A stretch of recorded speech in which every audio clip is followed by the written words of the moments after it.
ឲ្យតែរកឃើញម្នាក់ក្នុងចំណោមពួកគេហើយប្រើវិជា Rintensi នោះនឹងអាចឲ្យសេងអន្តរបានពេញលេញពិតប្រាកដអន្តរបិទភ្នែកគិតមួយសន្ទុះបន្ទាប់មកបើកភ្នែកសម្លឹងទៅទី1យកអ្នកដែលនៅជិតនេះជាងគេចុះហើយអ្នកដែលនៅជិតអន្តរបំផុតគឺសាស៊ូកេដែលកំពុងចេញក្រៅស៊ើបអង្កេតព័ត៌មានពេលនេះសាស៊ូកេកំពុងនៅក្នុងវិមានបាក់បែកមួយស្វែងរកព័ត៌មានអំពីអូតស៊ូស៊ូគីភ្លាមនោះសេតស៊ូខ្មៅនិងអន្តរបានលេចចេញនៅចំពោះមុខគេឃើញសេតស៊ូខ្មៅនិងបរោះដែលស្លៀកពាក់ចម្លែកមិនសមនឹងសម័យកាលនៅក្បែរនោះគេសួរសេតស៊ូខ្មៅថាម្នាក់នោះជានរណាសេតស៊ូខ្មៅសួរសាស៊ូកេវិញថាសំបីតែបុកបរោះខ្លួនឯងក៏មិនស្គាល់ដែរសាស៊ូកេសម្លឹងមើលអន្តរយ៉ាងយកចិត្តទុកដាក់រាងកាយសម្ព័ន្ធអេដូបូករួមទាំងភ្នែក Sharingan របស់គេធ្វើឲ្យសាស៊ូកេមានអារម្មណ៍មិនស្រួលក្នុងចិត្តសេតស៊ូខ្មៅឃើញដូច្នេះក៏សើចយ៉ាងខ្លាំងពេលដឹងថាម្នាក់នោះគឺជាអូតស៊ូស៊ូគីអន្តរកែវភ្នែកសាស៊ូកេញ័ររន្ធត់អន្តរដើរចូលមកហើយណែនាំខ្លួនដោយមុខស្មោះត្រង់ថាដោយសារកម្មផលខ្លះមុនពេលស្លាប់គាត់បានជ្រើសរើសឲ្យក្រារបស់គាត់វិលវល់ក្នុងលោកនេះហើយសាស៊ូកេអាចធ្វើជាអ្នកចាប់ជាតិរបស់គាត់បានបញ្ជាក់ថាសាស៊ូកេមានលក្ខណៈសម្បត្តិខ្លះដូចគាត់តាមពិតក្នុងនាមជាអ្នកដែលក្រាគាត់ជ្រើសរើសគាត់គួរតែប្រព្រឹត្តចំពោះសាស៊ូកេដោយស្មោះត្រង់មិនទាន់ទាំងអន្តរនិយាយចប់ផងសាស៊ូកេក៏កាត់សម្ដីគាត់ដោយសម្លេងត្រជាក់សួរថាតើគាត់ចង់ធ្វើអ្វីឲ្យប្រាកដអន្តរនិយាយដោយមើងម៉ាត់ថាប្រើភ្នែក Rinnegan របស់ឯងដើម្បីធ្វើវិជា Rintensi ឲ្យខ្ញុំមកជាការតបស្នងបើឯងមានបំណងប្រាថ្នាអ្វីខ្ញុំនឹងជួយសម្រេចឲ្យទាំងអស់សាស៊ូកេប្រកាសជាមិនយល់ព្រមទេគេដកដៅគូសាណាគីពីក្រោយខ្នងយឺតអញ្ចឹងត្រូវមើលថាលោកមានសមត្ថភាពប៉ុណ្ណាហើយអន្តរឃើញសាស៊ូកេមើងម៉ាត់ដូច្នេះ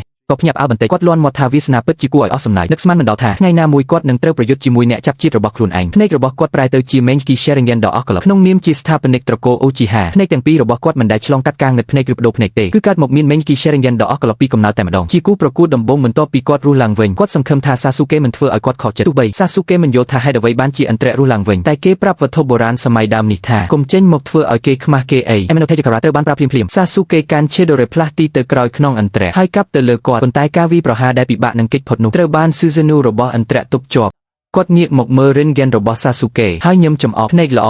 គ្រាន់តែថាសំឡេងវិជាក្នុងដៃញើខ្លាំងពេកដៃឆ្អឹង Susanoo របស់អន្តរបានវាយទៅលើ Sasuke ឃើញដូច្នេះក៏បើក Susanoo ដែរទប់ទល់នឹងការវាយប្រហារសិតស៊ូខ្មៅដែលឈរមើលនៅក្បែរនោះឃើញការប្រយុទ្ធមួយផ្លែតនេះក៏សើចចេញមកវាសើចចំអកឲ្យ Sasuke ថាមិនឃើញឈូសមិនស្រក់ទឹកភ្នែកហ៊ានប្រយុទ្ធជាមួយដូនតាខ្លួនឯងផងនិយាយមិនទាន់ចប់ផង Susanoo របស់អន្តរក៏វិវត្តខ្លួនបន្ថែមទៀតចុងក្រោយคล้ายជាទម្រង់ពេញលេញSasuke ឃើញហើយក៏បើកទម្រង់ពេញលេញដែរ Susanoo យ៉ាពីសម្រុកចូលវីគ្នាចុងក្រោយចាប់ដៃគ្នាជាប់មិនចាញ់មិនឈ្នះប៉ុន្តែអន្តរស្រាប់តែបើកភ្នែកស្ដាំធំប្រើវិជាគ្រប់គ្រងរន្ទះមួយប៉ព្រិចភ្នែករន្ទះមួយខ្សែបានលេចចេញពីលើមេឃហើយបាញ់ទៅលើ Sasuke នេះហើយជាវិជាភ្នែកខាងស្ដាំរបស់គាត់អាចប្រើភ្នែកបញ្ជារន្ទះក្នុងធម្មជាតិបានតាមចិត្តកន្លែងដែល Sasuke ឈរបានបាក់បែកភ្លាមSusanoo ពេញលេញរបស់គេបាត់បង់លំនឹងដួលទៅក្រោយអន្តរឃើញឱកាសក៏តាមមកជាប់បង្កើតដៃ Susanoo 4ដៃ2សង្កត់ Sasuke ដែលបាត់បង់លំនឹងទៅនឹងដីឯដៃ2ទៀតកាន់ដាវ Susanoo ដែលមានរន្ទះរំពាត់បំរុងនឹងចាក់ទម្លុះថ្ងាស Susanoo របស់ Sasuke បែកញើសត្រជាក់លឿនអស្ចារ្យមែនក្នុងកាលៈទេសៈបន្ទាន់គេសុកចិត្តបោះបង់ Susanoo ប្រើ Amenotejikara បដូរទីតាំងជាមួយដុំថ្មនៅក្បែរនោះអន្តរសើចចំអកប្រើភ្នែកស្ដាំបញ្ជាវិជាគ្រប់គ្រងរន្ទះម្ដងទៀតភ្លាមសររន្ទះដ៏ធំបានបាញ់ពីលើមេឃទៅរក Sasuke ម្ដងទៀត Sasuke ដែលគ្មានពេលគេបំរុងប្រើវិជាប្រេតដើម្បីស្រូបយកតែអ្វីដែលគេមិនដឹងគឺនេះជារន្ទះដែលមានក្នុងធម្មជាតិភ្នែក Rinnegan មិនអាចស្រូបយកបានទេសររន្ទះដ៏សាហាវបានលេបត្របាក់ Sasuke ភ្លាមSasuke ស្រែកដោយការឈឺចាប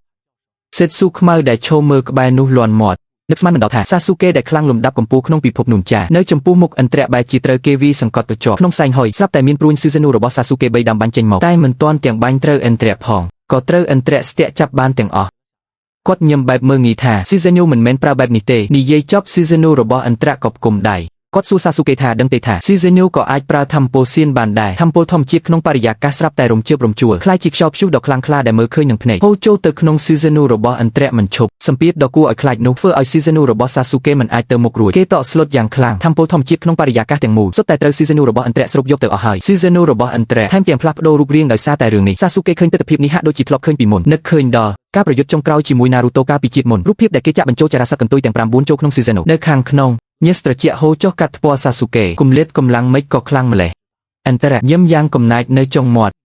់ព្រោះខ្ញុំគឺជាអូតស៊ូស៊ូគីអន្តរគ្រាន់តែអន្តរក្រវីដាវ Susanoo មួយខ្យល់ព្រួញរន្ទះបានចាក់សោគោដល់លើ Sasuke ហើយបាញ់ទៅយ៉ាងលឿនព្រួញអន្តរដែល Sasuke ធ្លាប់ចាត់ទុកជាក្បាច់ផ្ដាច់ព្រាត់នៅក្នុងដៃអន្តរបែរជាដោយការវាយប្រហារធម្មតា Susanoo របស់ Sasuke ត្រូវបានលេចក្នុងព្រួញរន្ទះសពន្លឺបាញ់ឡើងទៅលើមេឃក្រោយផ្សែងស្ងប់ Sasuke ធ្លាក់មកដីយ៉ាងអាម៉ាស់បើមិនមែនមានកញ្ចក់យេថាកាលពីការវាយប្រហារភាគច្រើនទេប្រហែលជាគេស្លាប់បាត់ទៅហើយអន្តរដើរចូលមកនិយាយដោយប្រងើយកន្តើយថាស័ក្តិសមជាអ្នកដែលចក្រាខ្ញុំជ្រើសរើសមែនត្រូវមួយដាវនោះហើយនៅតែមានស្មារតីក្រៅពីអសុរាឯងគឺជាមនុស្សទី2ហើយនៅពេលដែល Sasuke បំរុងប្រើក្រាចុងក្រោយបង្កើត Chibaku Tensei សារធាតុរ៉ាវពណ៌ខ្មៅស្រាប់តែរាលដាលពេញខ្លួនគេ